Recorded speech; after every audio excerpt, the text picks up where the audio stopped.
Hey, what have I here? Been a video on Dragon Ball Z Dokkan Battle. In this video, we're going to be discussing the Super EZA to Physical Kid BUU. So with that, if you're new to my channel, like, subscribe, comment below, do all that good stuff. Let's go ahead and dive right in. And really no surprise that we're going to be getting this unit. I think a lot of people came to that conclusion when we found that we're going to be getting the LR Ultimate Gohan. So instead of LR Kid BUU. So basically what happened here though was a leak in the in-game news, another global situation where whomever is supposed to be in charge of providing the news ended up placing this right here on Tuesday, May 21st. The Majin Buu Saga category Dokkan Festival banner is going to be coming out. And really the only reason that this banner will be coming out is going to be the EZA to Physical Kid BUU. For those who play on JP, you will remember for the Super Saiyan 3 Goku and for the Gotenks, they had this special Dokkan Festival banner just so you can summon for the Super EZA unit. So in this case, Kid BUU.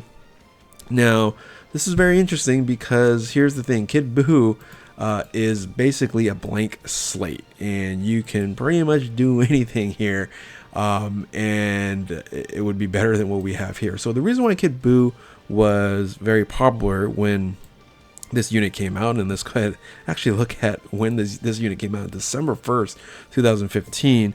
In April will be 2016, and then it EZA'd in 2018, 2008. So it's still a very, very old unit. Well, like I mentioned before, this right here in there's not much going on, but the passive skill right there provides us the insight that yes, this unit was just for support, and that was it. Yes, this is not the before EZA awakening. Before EZA, this is what it looked like, and then after EZA, not a huge boost, but still a lot of people loved using it when defense wasn't a big issue, and you're able to boost up your other allies for 50% to at least to attack. Right, defense was again not as important, but now I'm pretty sure they're going to keep the all allies in the 50% range. Now, are they going to get rid of the HP restrictions? Possibly. We'll talk about that a little bit later in this video. But one thing they could add here that's going to be really easy is probably some healing ability, right? 12%, 10%, something of that nature. Or they can also add like maybe one turn to increase on defense and attack. They could add that here on the super attack there. Now, when you're looking at the link skills here, this is a perfect unit to put on a Majin Buu Saga for Majin power type units, because you have Majin in of itself, brutal beatdown, morning meets eye, big bad bosses, infinite regeneration, fierce battle while standing tall. These are going to link up fairly well with other BUU units, which generally you're going to be running BUU units on this team here. It's also on a lot of categories, which is beneficial. This is going to be hopefully one of the best extreme class support units that you can actually run, and then running them on these types of categories and these teams here is going to be very, very good. Of course, Majin Buu Saga is one of those.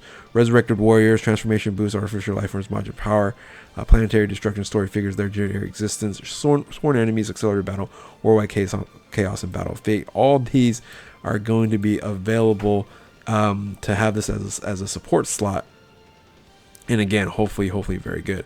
Now the stats here for the EZA, this of course doesn't change, right?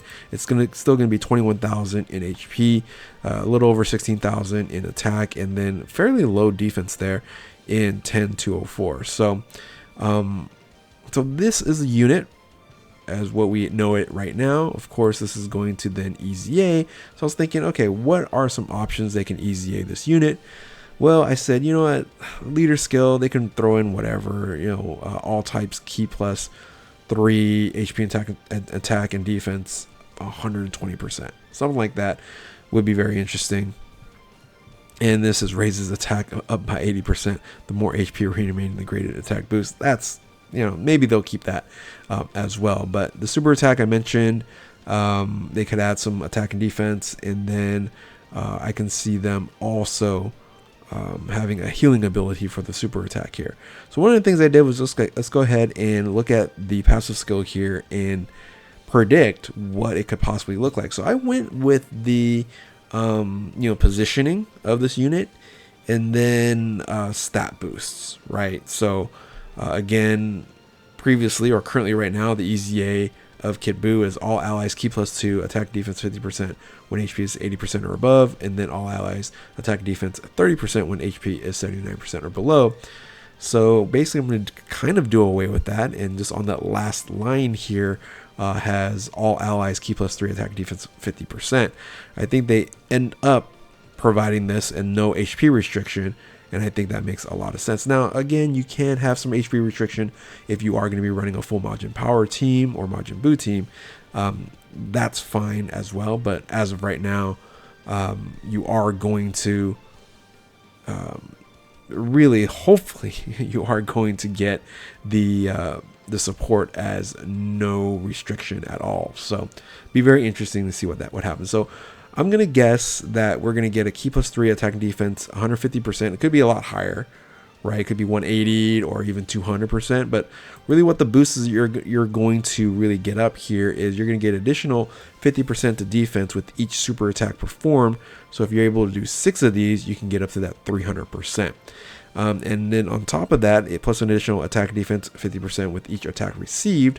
So a little bit different on both. And then if you can receive 6 attacks, your attack ability will be up 300% there as well. So I don't know if that's enough stats. I'm just thinking right now, it could be, because on the first position, I'm sorry, this is not the first position. This is just an additional. Launches additional attack, has a great chance to become a super attack. That's just kind of built in. But guaranteed launches another super attack and has as the first attacker in the turn. Now, generally speaking, you're not going to run this unit as the first attacker on the turn. So that's why it's a little bit tricky on that passive here. Then you have recovers 20% HP at the end of the turn as the second attacker in the turn, and then guards all attacks on the third attacker in the turn. So I'm seeing this as a floater unit, and if he ends up floating and running on off rotation there, he's going to guard against all attacks and then possibly have an additional 300% boost to stats on defense and an additional 150%.